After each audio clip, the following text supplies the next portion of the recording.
नमस्कार दोस्तों, आपका स्वागत है 10वीं कक्षा का के इतिहास सीरीज़ में। और आप देख रहे हैं हमारा चैनल संघर्ष द स्ट्रगल और मैं हूं चंद्रशेखर। तो चलिए, जैसे कि आप जानते हैं कि हम अभी पिछले एपिसोड में बात कर रहे थे क्रांतियों के युग के बारे में। 1830 से 1848 के बीच जो यूरोप में फ्रांस, जर्मनी, इटली, प्रसा आदि इन क्षेत्रों में जो हुआ, जो क्रांतियों का जो सिलसिला चला था, उसके बारे में हमने पढ़ा 1830 से 48 में।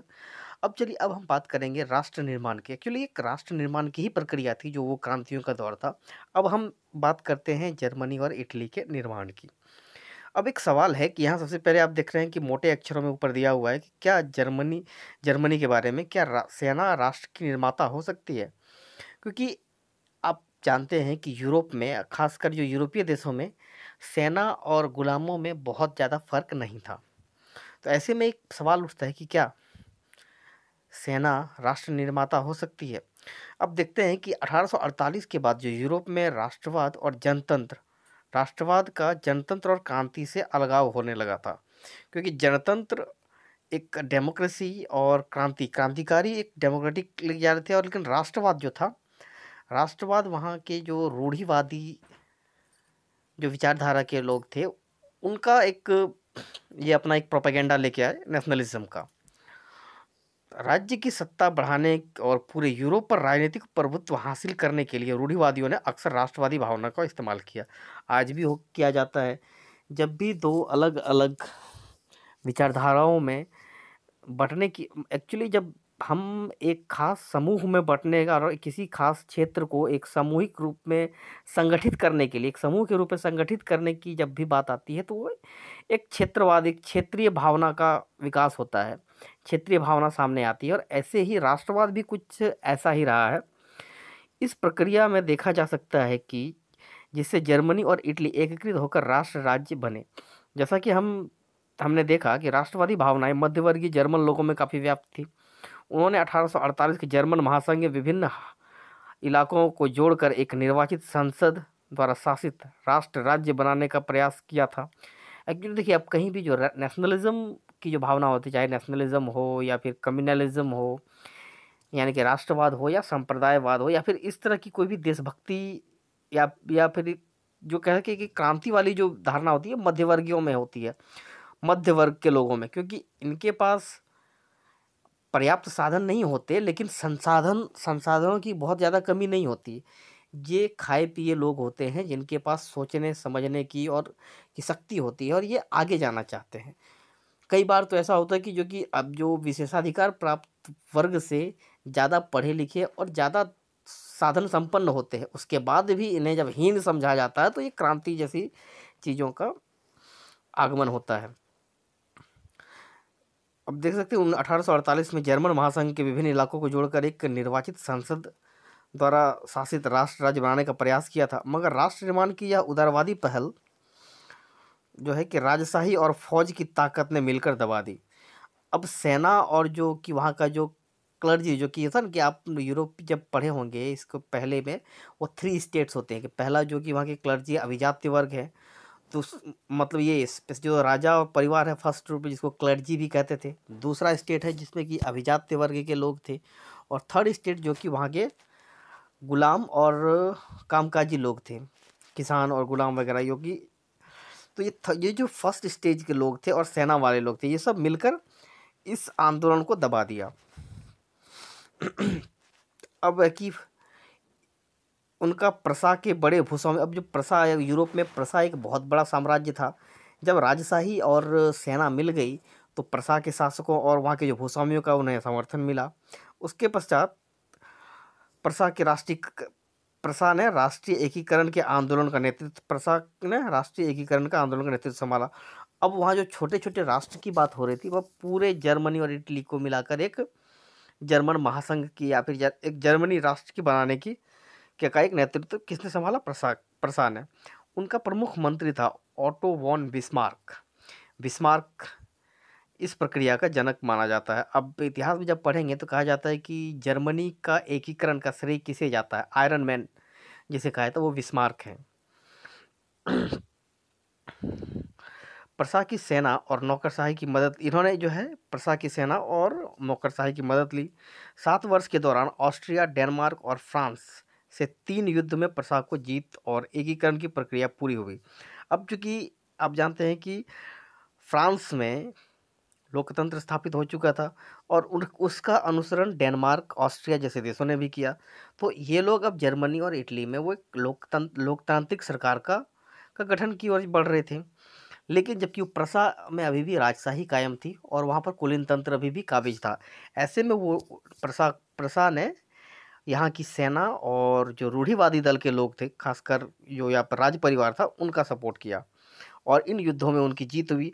जनवरी 1871 में वर्साई में हुए एक समारोह में प्रशा के राजा विलियम प्रथम को जर्मनी का सम्राट घोषित कर दिया।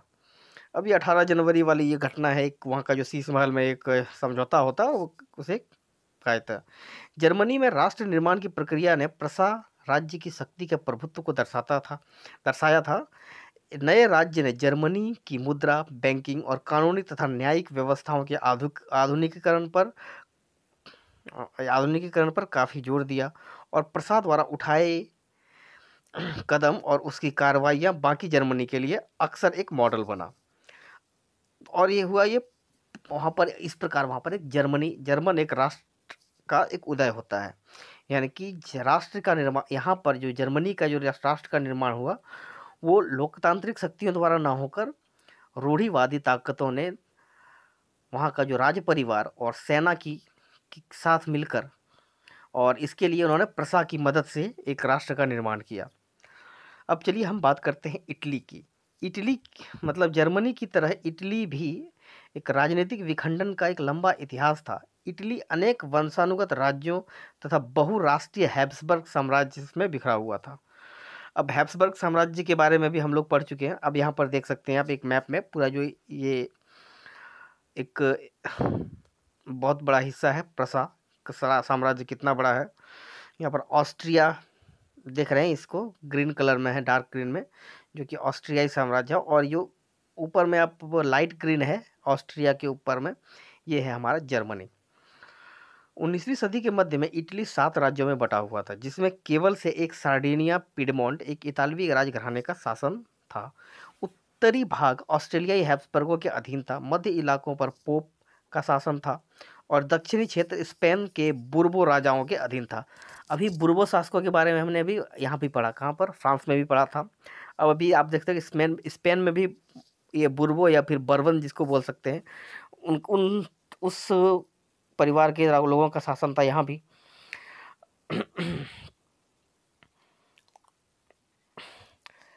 इतालवी भाषा में भी साझा रूप हासिल नहीं किया था। अभी तक उनके विविध क्षेत्रीय स्थानीय रूप मौजूद थे, जो कि इटालियन लैंग्वेज जो था वो भी अभी तक एक भाषा के रूप में उभर कर सामने नहीं आया था। मतलब अलग अलग बोलियों में वो बिखरा हुआ था। आप देख सकते हैं कि यदि इंडिया के संदर्भ में देखें तो आप हिंदी ही बात करें, हम एक हिंदी को राष्ट्रभाषा के रूप में दर्जा दिलाने के लिए प्रयासरत हैं। लेकिन यदि आज हिंदी की बात करें तो अलग अलग क्षेत्रों की अलग अलग हिंदी है। यदि हरियाणा की हिंदी देखें तो वो एक अलग हिंदी है, राजस्थान की हिंदी अलग है, वहीं बुंदेलखंड क्षेत्र की हिंदी अलग है। उत्तर प्रदेश की बात करें तो यहाँ पर एक पूरे में अलग तरह की हिंदी बोली जाती है।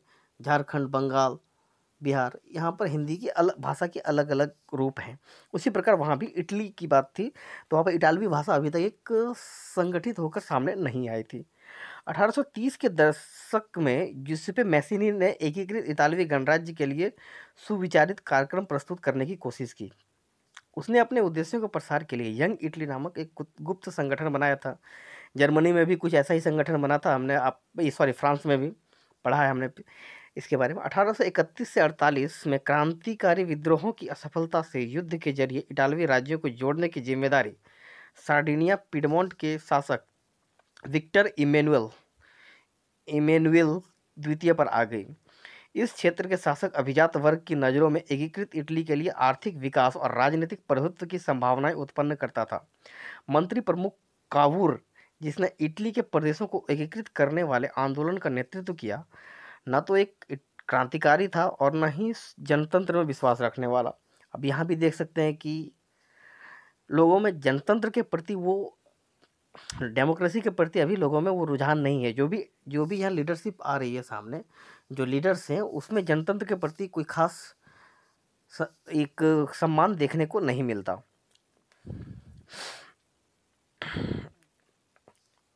इटालवी अभिजात वर्ग के तमाम अमीर शिक्षित सदस्यों की तरह वह इटालवी भाषा में से कहीं बेहतर फ्रेंच बोलता था। यानी कि इटली इस क्षेत्र में भी फ्रांसीसियों का वर्चस्व था। आप जान सकते हैं फ्रांसीसी भाषा अभी भी यहाँ वर्चस्वशाली थी। फ्रांस से सार्डिनिया पिडमोंट की एक चतुर कूटनीतिक संधि, जिसके पीछे काबूल का हाथ था, से सार्डिनिया पिडमोंट 1859 में ऑस्ट्रियाई बलों को हरा पाने में कामयाब रहा। यानी कि ऑस्ट्रिया की जो शक्ति थी उसे हरा दिया गया सार्डिनिया पिडमोंट के जो सेना थी उसके द्वारा। और ऐसा कैसे हो पाया? जब क्योंकि ये फ्रांस के एक समझौता था, जाहिर है फ्रांस ने इसकी मदद की होगी। ये वो दौर था जब फ्रांस अपने आप को एक वैश्विक शक्ति के रूप में शामिल करना चाह रहा था। अब जब इंडिया की बात करेंगे, इंडियन हिस्ट्री पढ़ेंगे, तो ये वो दौर था जब नेपोलियन नेपोलियन भारत में भी दस्तखत दे रहा था। और भारत में आप पता होगा कि मैसूर के शासक टीपू सुल्तान को उन्होंने काफ़ी मदद की। जो एंग्लो मैसूर वॉर को एंग्लो फ्रेंच वॉर भी कहा जाता है। अब है कि ये हरा दिया गया। नियमित सैनिकों के अलावा जिसपे गैरिबॉल्डी के नेतृत्व में भारी संख्या में सशस्त्र स्वयंसेवकों ने इस युद्ध में हिस्सा लिया। 1860 में वे दक्षिणी इटली और 2 सिसिलियों के राज्य में प्रवेश कर गए और स्पेनिश शासकों को हटाने के लिए स्थानीय किसानों का समर्थन पाने में सफल रहे। 1861 में इमैनुअल द्वितीय को एकीकृत इटली का राजा घोषित कर दिया गया। मगर इटली की जो अधिकांश जनता थी अभी भी मतलब उदारवादी राष्ट्रवादी विचारधारा से अनजान थे। मतलब वहाँ पर एक जो विचारधारा था ला इटालिया की जो बात हो रही थी, जो कंसेप्ट चल रहा था, वहाँ का जो निम्न वर्गीय लोग थे, अशिक्षित समाज के लोग थे, उनका मानना था कि ला इटालिया इमैनुअल की पत्नी है। आप समझ सकते हैं कि जो ला इटालिया जो कि वहाँ की भाषा और उनके लिए कर रहा था, उनको उनकी पत्नी मान रहे थे लोग। तो ये था इटली का इतिहास। अब बना जर्मनी, इटली। अब चलिए चलते चलते थोड़ा सा ब्रिटेन भी देख लेते हैं। ब्रिटेन इसकी कहानी थोड़ी लंबी अलग तरह की। आप देख सकते हैं शुरुआती दिनों में ब्रिटेन कैसे बटा हुआ था। ये इटली का है मैप। शुरुआत में आप देख सकते हैं ऊपर में सेवाई सार्डिनिया, लॉम्बार्डी, वेनेसिया, परमा, मेडेना, टस्केनी, पेपल राज्य और दोनों सिसिलियों का राजतंत्र। और ये जो नीचे वाला जो देख रहे हैं ट्यूनिस के ऊपर उत्तर में, इसको सिसिली आइलैंड बोलते हैं। तो ब्रिटेन, कुछ विद्वानों ने तर्क दिया है कि राष्ट्र राज्य का मॉडल या आदर्श ग्रेट ब्रिटेन है। ब्रिटेन में राष्ट्र राज्य का निर्माण अचानक हुई कोई उथल पुथल या क्रांति का परिणाम नहीं था। यह एक लंबी चलने वाली प्रक्रिया का नतीजा था। 18वीं सदी के पहले ब्रितानी राष्ट्र था ही नहीं। ब्रिटेन द्वीप समूह में रहने वाले लोग अंग्रेज, वेल्स, स्कॉट या आयरिश की मुख्य पहचान एक अलग अलग निर्जातीय समूह के रूप में थी। इनकी अपनी एक विशेष सांस्कृतिक और भाषाई आधार पर एक समूह के रूप में थे। ये सभी जातीय समूहों को अपनी सांस्कृतिक और राजनीतिक परंपराएं थी। लेकिन जैसे जैसे आंग्ल राष्ट्र यानी कि जो इंग्लिश जो राष्ट्र था उनका, इंग्लिश जो लोग जो थे, जैसे जैसे वो समृद्ध होते गए उनका वर्चस्व बढ़ने लगा। एक लंबे टकराव और संघर्ष के बाद आंग्ल संसद ने 1888 में राजतंत्र से ताकत छीन ली थी। और इस संसद ने के माध्यम से एक राष्ट्र राज्य का निर्माण हुआ जिसके केंद्र में इंग्लैंड था। इंग्लैंड और स्कॉटलैंड के बीच एक्ट ऑफ यूनियन 1707 से United kingdom of great Britain का गठन हुआ। इंग्लैंड और स्कॉटलैंड के बीच एक समझौता होता है 1707 में, और United kingdom of great Britain का गठन होता है। आज ब्रेक्सिट आप देख सकते हैं, स्कॉटलैंड वो जो है आयरलैंड का अलग हो चुका, अब स्कॉटलैंड भी अलग होने की बात हो रही है। इससे इंग्लैंड व्यवहार में स्कॉटलैंड पर अपना प्रभुत्व जमा पाया। इसके बाद ब्रिटिश संसद में जो इंग्लिश सदस्यों का दबदबा रहा। एक ब्रिटिश पहचान के विकास का अर्थ यह हुआ कि स्कॉटलैंड की खास संस्कृति और राजनीतिक संस्थानों को योजनाबद्ध तरीके से दबाया गया। इसकी बात आज भी उठ रही है। आप लोगों अब यदि ब्रिटेन में हो रहे आंदोलनों के बारे में अभी बात करें तो ये काफ़ी हाल फिलहाल में काफ़ी चर्चा में रहा था। स्कॉटिश हाईलैंड्स के निवासी जिन कैथोलिक कुलों ने जब भी अपनी आज़ादी को व्यक्त करने का प्रयास किया, उन्हें ज़बरदस्त दमन का सामना करना पड़ा। स्कॉटिश हाईलैंड्स के कुछ लोगों ने, यानी कि स्कॉटलैंड का जो ये रीजन है उसको स्कॉटिश हाईलैंड्स बोलते हैं, क्योंकि वो उच्च भूमि वाला क्षेत्र है, को अपनी गैलिक भाषा में बोलने या अपनी राष्ट्रीय पोशाक पहनने की मनाही थी। उसमें बहुत सारे लोगों को अपना वतन छोड़ने पर मजबूर किया गया। आयरलैंड का भी कुछ ऐसा ही हश्र हुआ।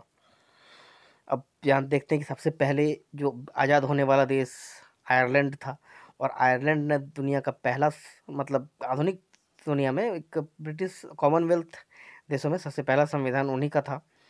आयरलैंड का कुछ ऐसा हश्र हुआ, वो कैथोलिक, अब वो भी कैथोलिक और प्रोटेस्टेंट दो धार्मिक गुटों में बटा था। अंग्रेजों ने आयरलैंड में प्रोटेस्टेंट धर्म मानने वालों को बहुसंख्यक कैथोलिक देश पर प्रभुत्व बढ़ाने में सहायता की थी। अब ब्रिटिश प्रभाव के विरुद्ध हुए कैथोलिक विद्रोह को निर्ममता से कुचल दिया गया। वेल्फटोन और उसके यूनाइटेड आयरिशमैन 1798 की अगुवाई में हुए असफल विद्रोह के बाद 1801 में आयरलैंड को बलपूर्वक यूनाइटेड किंगडम में शामिल कर लिया गया। एक नए ब्रिटिश राष्ट्र का निर्माण किया गया, जिस पर हावी जो इंग्लिश संस्कृति थी, आंग्ल संस्कृति का प्रचार प्रसार किया गया। नए ब्रिटेन के प्रतीक चिन्हों, ब्रिटिश झंडा जिसको यूनियन जैक भी कहते हैं, और राष्ट्रीय गान God save our noble king को खूब बढ़ावा दिया, और पुराने राष्ट्र इस संघ के मातहत सहयोगी के रूप में रह गए। अब देखिए, अब यहाँ पर है कि यहाँ पर हम तीन राष्ट्र की बात करते हैं, एक ब्रिटेन, इटली और जर्मनी। इन तीनों राष्ट्रों के निर्माण में अब वहीं हम फ्रांस के राष्ट्र की बात करते हैं। फ्रांस जो फ्रेंच नेशन जो बना, वो क्रांतियों के स्वरूप बना और समझौतों से बना, लेकिन यहाँ पर वो चीज़ नहीं दिखी थी। यहाँ पर ताकत और सेना के दम पर इनका निर्माण किया गया। तो दोस्तों, ये था हमारा आज का जर्मनी और इटली का एक राष्ट्र, जर्मनी और इटली के निर्माण की कहानी। अब आगे हम देखेंगे इस पे जो हमारा यूरोप में राष्ट्रवाद का है, नेक्स्ट चैप्टर है हमारा, मतलब एक राष्ट्र की दृश्य कल्पना, यानी कि नेशन का जो कंसेप्ट है ये कहाँ से आया, कैसे ये नेशन बना, इस पर हम लोग नेक्स्ट एपिसोड में चर्चा करेंगे। तो मिलते हैं आप लोग नेक्स्ट एपिसोड में, तब तक के लिए धन्यवाद।